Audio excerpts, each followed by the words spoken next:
नमस्ते, मैं doctor Archana Soni, endocrinologist, Anshu heart and hormone super speciality clinic, right town, Jabalpur.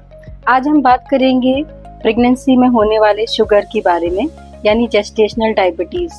ये उन पेशेंट में होता है जिनमें पहले कोई शुगर की हिस्ट्री नहीं होती, शुगर नॉर्मल होती है, किंतु जैसे ही वो अपने छठे से 7वें महीने में प्रवेश करती हैं, यानी 24 टू 28 वीक ऑफ प्रेगनेंसी, उनकी अचानक से शुगर बढ़ जाती है।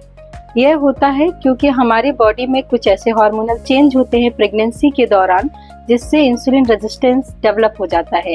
ये क्यों ज़रूरी है? ये इसलिए ज़रूरी है कि बच्चे को माँ से पर्याप्त मात्रा में न्यूट्रिशन मिलता रहे। कुछ महिला जिनमें रिस्क फैक्टर होते हैं शुगर होने के, उनमें ये जेस्टेशनल डायबिटीज़ हो जाती है। ये normally 2nd to 3rd trimester में डायग्नोस होती है। दूसरा, जो महिला रहती हैं उनमें पहले ही ट्राइमेस्टर में शुगर काफ़ी ज़्यादा बढ़ जाती है। ऐसी महिलाओं में पहले से अनडायग्नोस्ड डायबिटीज़ या प्री डायबिटीज़ रहता है, जो कि प्रेगनेंसी में होने वाले हार्मोनल चेंज से पहले ट्राइमेस्टर में शुगर बढ़ी हुई आती है। अब हम बात करते हैं कि भाई कैसे पता करें कि हमें प्रेगनेंसी में शुगर है या नहीं। तो जैसे ही आप अपनी गायनेकोलॉजिस्ट के पास जाती हैं पहली विजिट में, वो आपकी फास्टिंग शुगर और HbA1c लेवल को चेक करते हैं।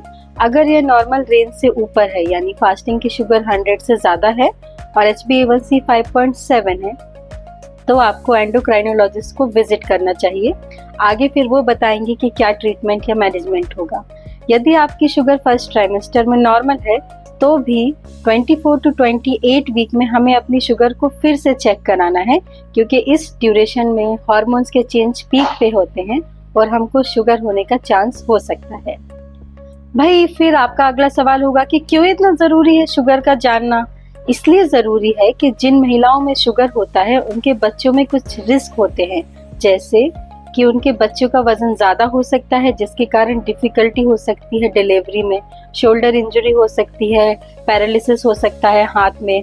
जैसे ही वो पैदा होते हैं उनकी शुगर लो हो सकती है, उन्हें पीलिया हो सकता है, उन्हें सांस लेने में दिक्कत हो सकती है। और महिलाओं में क्या डेंजर है?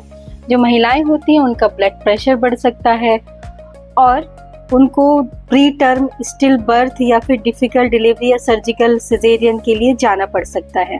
इसलिए ज़रूरी है कि हम अपनी पूरी प्रेगनेंसी के दौरान अपनी जो शुगर है उसको कंट्रोल में रखें। कुछ महिलाएं जिनमें रिस्क फैक्टर ज़्यादा होता है शुगर होने का, जैसे कि उम्र अगर 35 से ज़्यादा है, वज़न अगर BMI 25 से ज़्यादा है, PCOD की हिस्ट्री है, या फिर फैमिली में किसी को शुगर है या पहली प्रेगनेंसी में डायबिटीज़ रहा है, ऐसी महिलाओं को और भी ज़्यादा जागरूक और सावधान रहना चाहिए। अब बात करते हैं मैनेजमेंट की। तो मैनेजमेंट के 3 पॉइंट्स है। सबसे पहला है डाइट। डाइट में हमें कॉम्प्लेक्स कार्बोहाइड्रेट लेना है, रिफाइंड चीज़ें या बेकरी की चीज़ें या पैकेट वाली चीज़ें अवॉइड करना है, high fibre high protein diet लेना है और अपने भोजन को नियमित समय पे लें। एक साथ ज़्यादा भोजन ना करें, थोड़ी थोड़ी मात्रा में बार बार भोजन कर सकते हैं। दूसरा है एक्सरसाइज। अपने गायनेकोलॉजिस्ट को कंसल्ट करें और उनसे परामर्श के बाद ही योगा या वॉकिंग को अपनी रूटीन में शामिल करें। थर्ड है मेडिकेशन।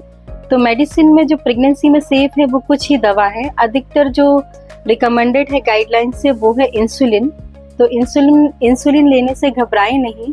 प्रेगनेंसी में अगर हम इंसुलिन देते हैं शुगर कंट्रोल करने के लिए, तो ये माँ और बच्चे दोनों के लिए सेफ है। क्या ज़रूरी है? ज़रूरी यह है कि आपकी शुगर कंट्रोल में रहे, आपकी नींद पूरी रहे, आपका न्यूट्रिशन अच्छा रहे और आपका बेबी हेल्दी रहे।